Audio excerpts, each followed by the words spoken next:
আসসালামু আলাইকুম। আজ আপনাদের জন্য নিয়ে এসেছি ইলম অর্জন ইসলামিক গল্পের পর্ব 2 নিয়ে।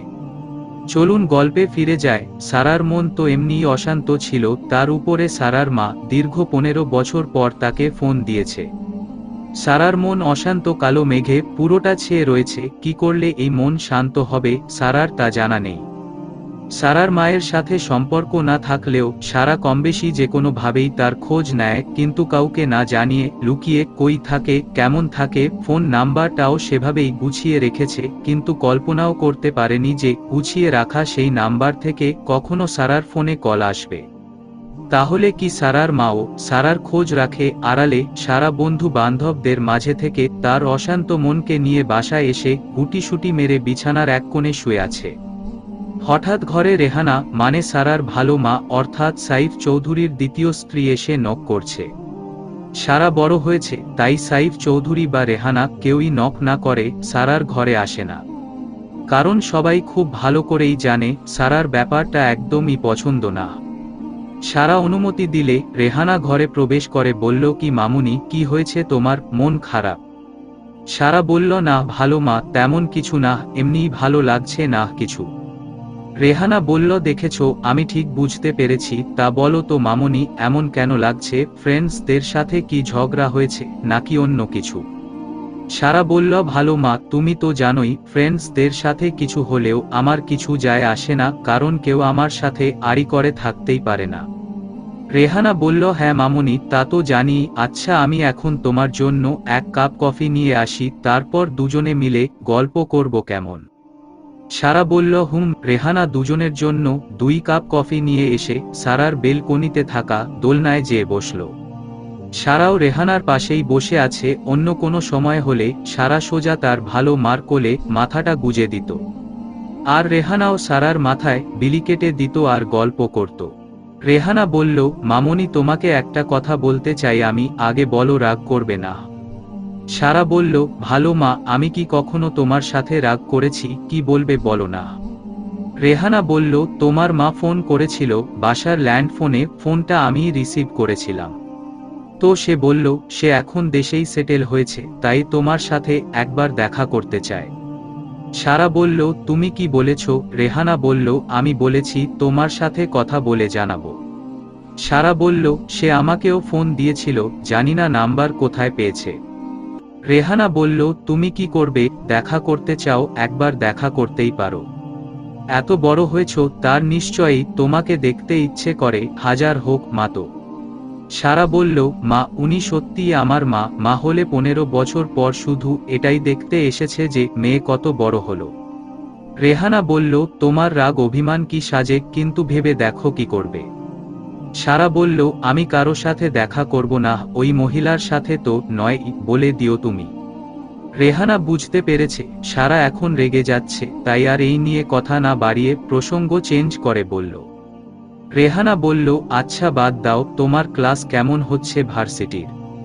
সারা বলল, হ্যাঁ ভালোই, ডেইলি হুজুর সাহেবের লেকচার শুনি। রেহানা বলল, হুজুর সাহেবটা আবার কে? সারা বলল, আরে আমাদের ক্লাস টিচার, বায়োকেমিস্ট্রিতে পিএইচডি করেছে, কিন্তু দেখতে পুরো মাদ্রাসার প্রিন্সিপাল। রেহানা কথাটা শুনে হেসে দিল। সারাও খানিকটা হাসল, যাক অনেকক্ষণ পর একটু ভালো লাগছে। কিন্তু কেন এই ভালো লাগা অনুভব হলো সারা বুঝল না। আরও কিছুক্ষণ গল্প করে সারাকে রাতের ডিনারের জন্য বলে রেহানা চলে গেল। সারার আজ খেতে ইচ্ছে করছে না, তাই শুধু একটা অমলেট খাবে বলে রুমেই খাবারটা পাঠাতে বলে দিল। সারা আজ দুচোখ এক করতে পারবে না, সে খুব ভালো করেই জানে, তাই বাবার ঘর থেকে এক প্রকার চুরি করে একটা ঘুমের ঔষধ নিয়ে খেয়ে শুয়ে পড়ল। মুস্তাকিন নামাজ শেষ করে রাতের খাবার খেয়ে ঘুমাবে বলে শুয়ে পড়ল, কিন্তু ঘুম লাগছে না। বারবার অতীত মনে আসছে, অতীতের এমন হাতছানি মুস্তাকিনের খুব অসহ্য লাগে। হতাশা ভর করতে চায়, কিন্তু পরমুহূর্তেই কুরআনের বেশ কিছু আয়াত তার ভীষণভাবে মনে পড়ে। আমি যদি বলি আমি ব্যর্থ, আল্লাহ বলেন বিশ্বাসীরা সফল হয়। আমি যদি বলি আমার অনেক কষ্ট, আল্লাহ বলেন নিশ্চয়ই কষ্টের সাথে আছে স্বস্তি।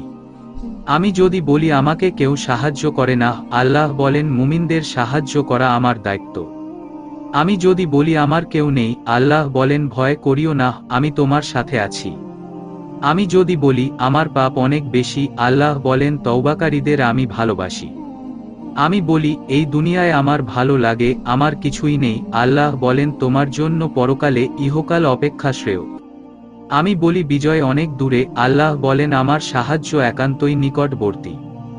আল্লাহ সুবহানাহু ওয়া তাআলার কত সুন্দর নিয়ামত! সত্যিই এই কুরআন আমাদের মানব জীবনের সব হতাশা দূর করে দিতে পারে।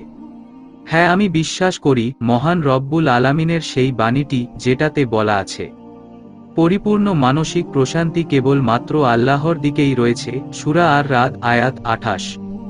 মুস্তাকিনের খুব মন খারাপ বা নিজেকে হতাশাগ্রস্ত মনে হলে কুরআনের আয়াতগুলো সে খুব মন দিয়ে চোখ বুলিয়ে নেয়।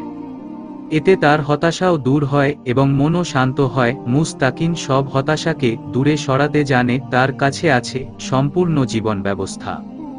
সে কি করে নিজেকে হতাশ রাখতে পারে? সারা আজ ভার্সিটিতে যেতে পারল না, ঘুমের ঔষধের ডোজটা সারার উপর এতটাই পড়েছে যে ঘুম থেকে উঠতে উঠতে 11:30 বাজে। রেহানা বেশ কয়েকবার ডেকে গেলেও মেয়ের ঘুম ভাঙাতে পারেনি। সারা উঠে সময়ের দিকে তাকিয়ে বলছে, ভালো মা, আমাকে ডাকোনি কেন? ধেত, ক্লাসটা মিস করে ফেললাম। আজকে ইম্পর্টেন্ট একটা ক্লাস ছিল তো। মেয়ের চিৎকার শুনে রেহানা সারার ঘরে এলো। এসে বলছে, ডাকিনি নাকি? ঘুম ভাঙাতে পারিনি? তুমি তো ছুটির দিন ছাড়া এত বেলা অবধি ঘুমাও না মামুনি। কি হয়েছে আজ, সত্যি করে বলো তো? সারা বলল, রাতে বাবার ঔষধ খেয়ে ঘুমিয়েছি, বাবাকে বলবে না কিন্তু। ভালো মা। রেহানা বলল, ঠিক ধরেছিলাম। কে বলে এত পাকনামি করতে হলো তো? ক্লাস এখন, ঘুমিয়ে ঘুমিয়ে ক্লাস করো যাও। সারা বলল, আচ্ছা সরি, আর হবে না এমন। রেহানা বলল, হবে না কেন? হবে তো, আমি ঔষধ কিনে নিয়ে এসে দিব, প্রতিদিন খেয়ে খেয়ে ঘুমাবা, বুঝছো? সারা বলল, আচ্ছা আচ্ছা, আর রাগ করো না ভালো মা, ক্ষুধা লেগেছে, একটু খাইয়ে দাও না। রেহানা বলল, আমি চা পাঠিয়ে দিচ্ছি, খেয়ে ফ্রেশ হয়ে নাও, তারপর ডাইনিংয়ে আসো, খাইয়ে দিচ্ছি। সারা বলল, ভাই কই? ভালো মা, ও কি নানুর কাছে গেছে নাকি? আজ নানুর আসার কথা ছিল না আজ? রেহানা বলল, হ্যাঁ, তোমার নানু এসেছে, কিন্তু এখনো নিয়ে যায়নি, তোমার সাথে দেখা হয়নি, তুমি ঘুমাচ্ছিলে তো, তাই বলল বিকেলে যাবে। সারা বলল, আচ্ছা তুমি যাও, আমি এক্ষুনি আসছি। ঘুম থেকে উঠে সারার একটু ভালো লাগছে, মনে হচ্ছে যত ক্লান্তি ছিল এই ঘুমের জন্য কেটে গেছে। সারা ফ্রেশ হয়ে ভালো মায়ের কাছে খাবার খাচ্ছে আর পুচকুর সাথে খেলছে। সারার ভাইয়ের নাম সাইদ, কিন্তু অনেক দুষ্টু, এজন্য সারা তার পিচ্চি ভাইকে পুচকু বলেই বেশি ডাকে। নানু বলল, সারা চল, তুইও আমার ওখানে যাবি, আজ রাতটা থেকে কাল আমার ওখান থেকেই ক্লাসে যাস। সারা বলল, নানু বারবার কেন জোর করো বলো তো? তুমি কি জানো না আমি কেন তোমার বাসায় যাই না? শাহনাজ পারভিন হল সারার নিজের নানু, অর্থাৎ শাহিদা চৌধুরীর মা, কিন্তু মা বাবা হারা রেহানা যেন এখন তার নিজের মেয়ে। তার মেয়ে যে তাদের মধ্যে নেই আর এমন একটা কাজ করেছে তা সে রেহানার জন্যই ভুলে থাকতে পারে। একটাই মেয়ে ছিল শাহিদা, তাই সবটা ভুলে থাকা সম্ভব না হলেও চেষ্টা করে। তাই মাঝে মাঝেই এ বাড়িতে আসে, সাইদকেও নিয়ে যায়, কিন্তু সারাকে ছোটতে এক দুবার নিতে পারলেও বোঝার বয়স হবার পর থেকে আর নিয়ে যেতে পারেনি। নানুর বাড়িতে গেলে ছোটবেলায় নানু বাড়িতে কাটানো অনেক সুন্দর সুন্দর স্মৃতি সারার চোখের সামনে ভেসে ওঠে, আর সারা সেগুলো মনে রাখতে চায় না, এজন্যই সেখানে কোনোভাবেই যায় না। নানু বলল, তুই আর কতদিন এমন করবি? তোরা ছাড়া আর কে আছে আমার? আর কয়দিনই বা বাঁচবো? এই বয়সেও কি তুই আমাকে একটু খুশি দেখতে চাস না? তোর কাছে কি এতটুকু চাইতে পারি না আমি? সারা খুব বুঝতে পেরেছে ইমোশনালি ব্ল্যাকমেইল করা হচ্ছে তাকে। সারারও বেশ খারাপ লাগে নানুর সাথে এমন করতে, কিন্তু কি করবে, সেও তো সহ্য করতে পারে না। রেহানা বলল, সারা মামনি, এখন তো বড় হয়েছো, সবকিছুর সাথে মানিয়ে নিতে শিখেছো, যাও যে ঘুরে আসো, আর তোমার পুচকু তো যাচ্ছেই, ও থাকলে তোমার সময়টা ভালোই কাটবে মামনি। সারা কি করবে বুঝতে পারছে না, তার মনটা তো এতটাও কঠিন না, তাই না? অনেক ভেবে সারা রাজি হয়ে গেল। প্রায় 10 বছর পর সারা আজ নানুর সাথে নানু বাড়ি যাবে। সবাই অনেক খুশি হয়েছে দেখে সারারও ভালো লাগছে। মুস্তাকিন আজ শান্তভাবেই ক্লাস নিল, পুরো ক্লাস। মুস্তাকিন খুব চিন্তিত ছিল, তাই খুব একটা মনোযোগ সহকারে ক্লাস নিতে পারেনি। ক্লাসটা কোনোরকমে শেষ করে ছুটি নিয়ে তাড়াতাড়ি বাসায় চলে গেল। মুস্তাকিনের মা হঠাৎ অসুস্থ হয়ে গেছে, কি করবে বুঝে উঠতে পারছে না। তার যদি আপন বলে কেউ থাকে, আছেই তো এক মা। মায়ের যদি কিছু হয়ে যায় তাহলে একা কিভাবে কি হবে। ভার্সিটি থেকে মুস্তাকিনের বাসা খুব দূরে না, তাই রিকশা নিয়ে তাড়াতাড়ি চলে আসলো। এসেই দেখে মা ঘুমিয়ে আছে। মুস্তাকিন বুঝতে পারছে না ডাকবে কি না, ডাকলে মা উঠবে তো। খুব ভয় লাগছে, বাবাও তো এভাবেই ঘুমিয়েছিল কিন্তু আর উঠেনি। মুস্তাকিন ভয়ে ভয়ে বারবার আল্লাহকে ডাকছে, আল্লাহর কাছে সাহায্য চাইছে। মুস্তাকিনের হাত পা ঠান্ডা হয়ে গেছে, মনে হচ্ছে এখনই মাথা ঘুরে পড়ে যাবে। মুস্তাকিন মুহূর্তেই বসে পড়ে মাটিতে বসতে যেয়ে পাশে থাকা একটা গ্লাস পড়ে বেশ জোরেই শব্দ হলো। শব্দে মুস্তাকিনের মায়ের ঘুম ভেঙে যায়। মুস্তাকিনের মা বলে উঠে, বাবা কখন আসলি, ডাকিস নি কেন? মুস্তাকিন যেন প্রাণ ফিরে পেল, যে ভয়টা পাচ্ছিল তা কেটে গেছে। কিন্তু মুস্তাকিনের চোখে পানি। মুস্তাকিন আলহামদুলিল্লাহ আলহামদুলিল্লাহ বলে বারবার শুকরিয়া আদায় করছে, আর তার চোখ বেয়ে অঝরে পানি ঝরছে। মুস্তাকিনের মুহূর্তের মধ্যেই কুরআনের সেই আয়াতটি মনে পড়ে গেল, ভয় পেও না, আমি তোমাদের সাথেই আছি, আমি সব দেখি এবং শুনি। সূরা তহা। আলহামদুলিল্লাহ, আল্লাহ সুবহানাহু ওয়া তাআলা মুস্তাকিনের মায়ের প্রতি ভালোবাসায় করা দোয়া চাওয়া কবুল করেছেন। মুস্তাকিন বলল, মা কি হয়েছে তোমার? সকালে কিছু বললে না কেন? তাহলেই তো আজ আর ভার্সিটিতে যেতাম না। মা বলল, তখনও ঠিকই ছিলাম, হঠাৎ প্রেশার লো হয়ে গেল, মনে হচ্ছিল, যদিও একটা স্যালাইন খেয়ে নিয়েছিলাম, তাও তোকে ফোন করে জানালাম, তোকে পাশে রাখতে ইচ্ছে করছিল। মুস্তাকিন কাঁদছে, ছোট বাচ্চাদের মতো কেঁদেই চলেছে। বড় হবার পর এভাবে কখনো কাঁদেনি, এমনকি বাবার মৃত্যুতেও না। মা বলল, কাঁদিস না, আমি ঠিক আছি এখন, আলহামদুলিল্লাহ। মুস্তাকিন বলল, চলো ডাক্তারের কাছে যাই, একবার চেক আপ করিয়ে আনি। মা বলল, আগে তুই বস আমার পাশে, কিছু কথা বলি, এখন তো একটু ভালো লাগছে, বিকেলে যাব ইনশাআল্লাহ। মুস্তাকিন বলল, হ্যাঁ মা বলো। মা বলল, দেখ আমার বয়সও হয়েছে, আর তাছাড়া আল্লাহ যখন তখনই মৃত্যু ঘটাতে পারে। এখন যদি আমি মরে যাই, আমি যে শান্তি পাবো না বাবা, তোকে এভাবে একা দেখতে আমার কখনোই ভালো লাগে না, আমার বুক ফেটে যায়। তবুও তোকে কিছু বলতে পারি না, কিন্তু মনে হচ্ছে আজ বলা দরকার। শোন, যা হবার হয়ে গেছে, হয়তো এটাই আল্লাহর ইচ্ছে, এটাই হয়তো তোর জন্য মঙ্গল। তাই বলে কি এভাবেই থাকবি? আমি তোকে আবার বিয়ে করাতে চাই। মরার আগে তোর পাশে একজন ভালো সঙ্গীকে রেখে যেতে চাই বাবা। মুস্তাকিন বলল, মা এসব কি বলছো? আমি যে আর বিয়ে করতেই চাই না, প্লিজ এভাবে বলো না।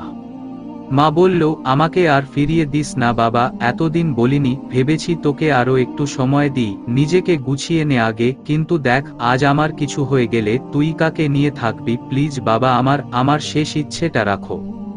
মুস্তাকিন আর কি বলবে, সব যেন কেমন এলোমেলো লাগছে, কি উত্তর দিবে মাকে? হ্যাঁ বললেও মনের বিরুদ্ধে বলতে হবে, আবার না বললেও মা কষ্ট পাবে, কি করব আমি? মুস্তাকিন বলল, মা আমাকে আর কিছুদিন সময় দাও, আমি ভেবে জানাবো মা, দরকার হলে আমি ইস্তেখারা করব, তারপর যে রেজাল্ট আসে তোমাকে জানিয়ে দিব। মা বলল, আচ্ছা, কিন্তু আমার শেষ ইচ্ছে এটা বাবা, মনে রাখিস। মুস্তাকিন বলল, ঠিক আছে, এখন রেস্ট নাও। মুস্তাকিন এখন বেশ দোটানায় ভুগছে, এদিক ওদিক কোনো দিক যেতে পারছে না, তাই সিদ্ধান্ত নিয়েছে ইস্তেখারা করবে। আল্লাহ সুবহানাহু ওয়া তাআলা যেদিকে ইশারা দিবেন ইনশাআল্লাহ তাই করবে। সারা অনেক বছর পর আজ নানুর বাড়িতে এসেছে, একদিক দিয়ে যেমন ভালো লাগছে, অন্য দিক দিয়ে হাতছানি দিচ্ছে মায়ের সাথে কাটানো ছোট বেলার স্মৃতিগুলো। তবুও সারা খুব একটা অতীতের হাতছানিতে সায় দিচ্ছে না। সারার তো নিজেকেই নিজের সামলাতে হবে, বড় হয়েছে এখন। সারা আর পুচকু সারার মায়ের ঘরে খেলছিল, হঠাৎ দরজার দিকে তাকাতেই সারার বুকের মধ্যে ধুপ করে উঠল। আমি কি ঠিক দেখছি, নাকি অতীতের হাতছানিতে এই মতিভ্রম হচ্ছে? না না, হতেও পারে মা মেয়ে মিলে প্ল্যান করে আমাকে এখানে নিয়ে এসেছে। সারা ডাকতে লাগলো, নানু ও নানু, কোথায় গেলে? এখন খুশি তো তুমি? কই সামনে আসছো না কেন এখন? শাহিদা বলল, সারা তুই আমাকে দেখে খুশি হসনি? সারা বলল, সরি, হো আর ইউ, আমি কি আপনাকে চিনি? শাহিদা বলল, খুব অভিমান মায়ের উপরে তাই না? সারা বলল, প্লিজ স্টপ ননসেন্স কে মা, আপনি সিরিয়াসলি আপনি ভুল করছেন, আপনার মতো মহিলা আমার মা হতেই পারে না। প্লিজ এখান থেকে চলে যান, আমি আপনার সাথে কথা বলতে চাই না। শাহিদা বলল, হ্যাঁ চলেই যাব, তোর কাছে যে আমি জায়গা পাবো না তা আমি জানি, শুধু তোকে এক নজর। সারা কথার মাঝে বলল, কেন, আগে কি দেখতে ইচ্ছে করেনি? আগে মনে পড়েনি যে আমার একটা ছোট্ট মেয়ে আছে? কষ্ট হয়নি তাই না? লজ্জা করেনি মেয়েকে রেখে অন্য একটা লোকের সাথে চলে যেতে? এখন আসছেন মেয়েকে দেখতে? যত সব নাটক, প্লিজ এসব নাটক অন্য জায়গায় করুন, আমার কাছে না। শাহিদা বলল, তোর একটা প্রশ্নেরও উত্তর আমার কাছে নেই, সত্যি, শুধু একটা কথা। সারা বলল, কি? ক্ষমা চাইবে? চাও দেখি তোমার মতো মহিলা ক্ষমা কি করে চাইতে পারে? শাহিদা বলল, আমি তোর কাছে অনেক খারাপ মা তাই না? সারা বলল, খারাপ মা? আপনি তো আমার মাই না, এখানে ভালো খারাপের প্রশ্ন আসছে কোথায় থেকে? শাহিদা বলল, পারলে আমাকে ক্ষমা করে দিস মা। সারা বলল, please set up and get out from here. Shahida বলল, এটা তোর বোন, একবার কি দেখবি না? সারা যেন থমকে গেল। বোন? ও হ্যাঁ, বোন। সারা দৃষ্টিটা স্নেহার দিকে দিল, খুব কিউট মেয়েটা। মা যদি আমাদের সাথেই থাকতো তাহলে এই বোনটা আমার কত আদর পেত। মা কেন এমন করলে তুমি? সারা মনে মনে এসব কথাই বলছে স্নেহার দিকে তাকিয়ে। স্নেহা বলল, হাই আপনি, আই এম স্নেহা। সারা বলল, হ্যালো। সারা বলল, নানু তুমি এই মহিলাকে চলে যেতে বলো, আমার উনাকে আর সহ্য হচ্ছে না, আর উনি যদি না যায় তো আমি পুচকুকে নিয়ে চলে যাচ্ছি। নানু বলল, শাহিদাই চলে যাবে, আমার স্নেহাকে দেখতে ইচ্ছে করেছিল তাই রাখতে এসেছে। সারা বলল, স্নেহা এদিকে আসো। আর হ্যাঁ, আপনি এখন যেতে পারেন, স্নেহাকে দিতে এসেছিলেন ভালো, কিন্তু মনে রাখবেন আপনি আমার সামনে আসবেন না। স্নেহা চাইলে যত খুশি আসবে, কিন্তু আপনি না, প্লিজ গো নাও। বলেই সারা স্নেহা আর পুচকুকে নিয়ে অন্য একটা ঘরে চলে গেল। শাহিদা মায়ের সাথে আর কিছুক্ষণ কথা বলে চলে গেল। সারার ভীষণ কান্না পাচ্ছে, বারবার স্নেহার দিকে তাকাচ্ছে আর ভাবছে, বোনটা আমারই, কিন্তু আমার বাবার মেয়ে না, ভাবলেই আমার চিৎকার করে কাঁদতে ইচ্ছে করছে। স্নেহা বলল, আপু তুমি কাঁদছো কেন? আমি তো চলেই এসেছি, প্লিজ কেঁদো না। সারা বলল, আচ্ছা তুমি কি আমার সাথে থাকবে? স্নেহা বলল, সব সময় তো থাকতে পারবো না, তবে মাম্মাম বলেছে মাঝে মাঝেই তোনার কাছে থাকতে দিবে। সারা বলল, আচ্ছা কোন ক্লাসে পড়ো তুমি? স্নেহা বলল, ক্লাস 2। সারা বলল, তুমি পুচকুর সাথে খেলো, আমি আসছি। সারা এখন কাঁদছে, ভীষণ কষ্ট হচ্ছে তার, এতগুলো বছর পর নিজের মাকে এতটা কাছে পেয়েও একবার তার কোলে মাথাটা গুজে দিতে পারল না, একবার জড়িয়ে নিতে পারল না। মুস্তাকিন আজ ভার্সিটিতে যায়নি, 2 দিনের জন্য ছুটি নিয়েছে, মা অসুস্থ এজন্য। মা ভীষণ দুর্বল, তাই আজ মাকে কোনো কাজ করতে দিচ্ছে না মুস্তাকিন। ছোট থেকে বড় সব কাজই মুস্তাকিন নিজেই করছে, এমনকি মাকে আজ নিজ হাতে রান্না করে খাইয়েও দিয়েছে। আজ মায়ের মুখটা যতটা মলিন ছিল এমন আর কখনো মুস্তাকিন দেখেনি। চোখ অশ্রুসিক্ত থাকলেও ছিল অফুরন্ত সুখানন্দ। মায়েরা সারাটা জীবন কষ্ট করে সন্তানকে বড় করে তো এমনই একটা দিনের আশায়। মায়েদের চাওয়াগুলো খুব অল্প থাকে, তবুও আমরা সেই ছোট ছোট চাওয়াগুলোকেও মূল্য দিই না।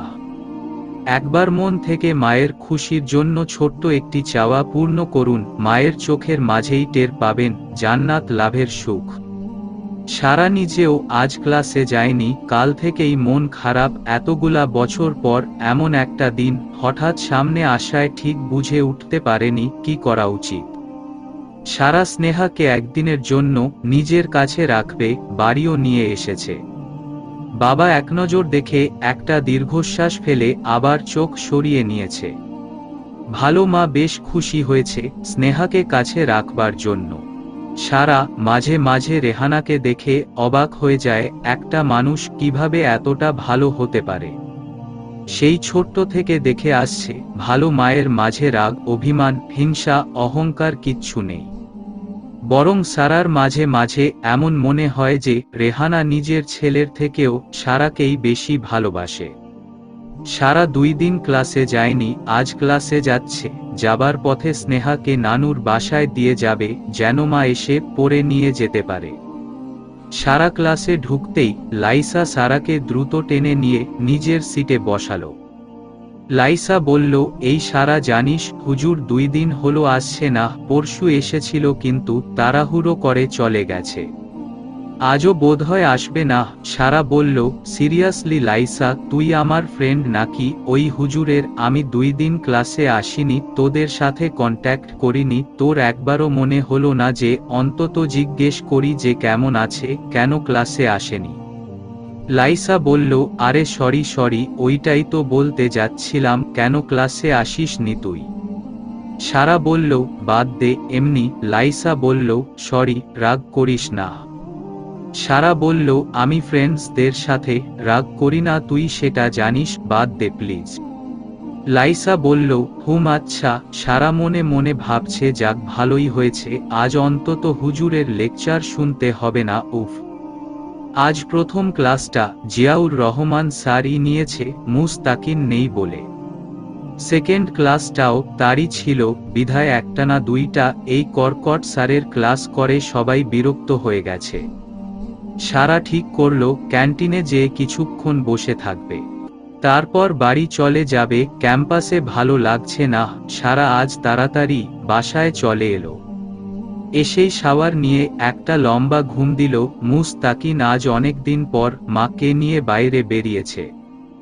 আজ মাকে নতুন একটা বোরখা নিকাব কিনে দিবে, সাথে বাড়িতে পরার জন্য 2টো শাড়ি। প্রথম বেতন পাওয়ার পর মায়ের হাতে টাকা দিতে চাইলে মানায়নি। বলেছে নিজের কাজে লাগাতে, নিজের আর কি কাজে লাগাবে, মা ছাড়া তো কেউ নেই। কাকেই বা কিছু উপহার দিয়ে বলবে, এটা তোমার জন্য বেতনের প্রথম উপহার। আজ মুস্তাকিন মাকে নিয়ে অনেক ঘুরেছে, দুপুরের খাবারটাও বাইরেই খেয়েছে। তারপর খালাম্মার বাসায় যেয়ে মাকে রেখে দুপুরের নামাজ আদায় করে নিয়েছে। আজ মাকে নিয়ে একবার বাবার কবর জিয়ারত করতে যাবে মুশতাকিন। যদিও সে প্রতি শুক্রবারই যায় বাবার কবর জিয়ারত করতে, কিন্তু মা অনেক দিন হলো যায় না। আজ মাকে ওদিক দিয়ে একটু ঘুরিয়ে নিয়ে যেতে হবে। মুস্তাকিন মাকে নিয়ে বাবার কবর জিয়ারত করে বাসায় চলে আসে। নিজের মধ্যে এক অন্যরকম শান্তি খুঁজে পাচ্ছে মুস্তাকিন। মাকে এতটা খুশি আনন্দ আগে কখনো দিতে পারেনি, তাই মুস্তাকিন সিদ্ধান্ত নিয়েছে মাসে অন্তত একদিন হলেও মাকে সময় দেবে। মা ও ভীষণ একা, আমি ছাড়া তো তারও কেউ নেই, বাসায় সারাক্ষণ একাই থাকে, আমাকে একা রেখে যেতে হবে, এজন্য কোথাও বেড়াতেও যায় না। মুস্তাকিন আছরের নামাজ আদায় করে একটা টঙ্গে বসে চা খাচ্ছিল আর ভাবছিল, আলহামদুলিল্লাহ, আল্লাহ যা করে ভালোর জন্যই করে। রাইসার জন্য আমার বাবা মা কতটা কষ্ট পেয়েছে, সারাক্ষণ বাবা মাকে কথা শুনিয়েছে। আর আজ আমার মা কতটা আনন্দিত, আলহামদুলিল্লাহ। যখন মুস্তাকিন কোনো কিছুতে খুশি হয় তখন কুরআনের একটা আয়াত মনে আসে, শীঘ্রই তোমার রব তোমাকে এত নিয়ামত দেবেন যে তুমি খুশি হয়ে যাবে। সূরা আদ-দোহা আয়াত 5। আলহামদুলিল্লাহ, যেসব হারিয়ে কষ্ট পেয়েছি তার থেকেও বেশি সেসব না থেকেই অনেক ভালো আছি আলহামদুলিল্লাহ। আমার জন্য যা কল্যাণকর মহান রব্বুল আলামিন আমাকে তাই দিবেন, আর যা আমার জন্য অকল্যাণকর আল্লাহ তা আমাকে কখনোই দিবেন না। আর আমরা আল্লাহর বান্দা, যদি আল্লাহর কাছে কৃতজ্ঞতা প্রকাশ করি তবেই আল্লাহ সুবহানাহু ওয়া তাআলা আমাদের তা বাড়িয়ে দেবেন। কুরআনের আরও একটা আয়াত, তোমরা যদি কৃতজ্ঞতা প্রকাশ করো তাহলে আমি অবশ্যই তোমাদের বাড়িয়ে দিব, কিন্তু তোমরা যদি অকৃতজ্ঞ হও তাহলে আমার শাস্তি হবে নিশ্চয়ই কঠোর। সূরা ইব্রাহিম আয়াত 7। মুস্তাকিন বাসায় ফিরে মায়ের সাথে দেখা করতে মায়ের ঘরে গেল। মা জানালার পাশে বসে বাইরের দিকে তাকিয়ে আছে। মুস্তাকিন বলে উঠল, কি ভাবছো মা? মা বলল, তেমন কিছু না। কখন আসলি? মুস্তাকিন বলল, এই তো মাত্রই। মা বলল, আচ্ছা শোন, তাহলে কি ভাবলি? মুস্তাকিন বলল, মা, এই দুটো দিন তোমাকে নিয়েই ব্যস্ত ছিলাম, অন্য কিছু ভাবিনি, আর ইস্তেখারাও করিনি। আমাকে 7 দিন সময় দাও, এই 7 দিন ইস্তেখারা করব, ভাবব, তারপর যা রেজাল্ট আসে তোমাকে জানাবো ইনশাআল্লাহ। মা বলল, বাবা, একটা প্রশ্ন করি, আমি শুধু ইস্তেখারা শব্দটাই সেভাবে শুনেছি, আচ্ছা ইস্তেখারা কি, আর এর ফজিলত কি, একটু বলতো। মুস্তাকিন বলল, আচ্ছা, আমি তোমাকে মাগরিবের নামাজের পরে ইস্তেখারা সম্পর্কে বিস্তারিত সব বলবো। এখন বলতে শুরু করলে আজান হয়ে যাবে। এই যে দেখো 6:17 PM বাজে অলরেডি। মা বলল, আচ্ছা ঠিক আছে বাবা। মুস্তাকিন বেশ খুশি হয়েছে মায়ের প্রশ্নে। আসলে সত্যি কথা বলতে মুস্তাকিনের পরিবার আগে দিনই ছিল না, ইসলাম সম্পর্কে অজ্ঞ ছিল বললেই চলে। সবার মতো নামে মুসলিম ছিল।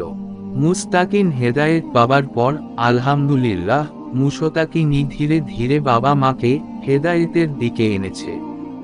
বাবাকে তো হেদায়েত পাবার পর খুব বেশি দিন পেলই না, তবে আলহামদুলিল্লাহ মা এখন অনেক কিছু মানে।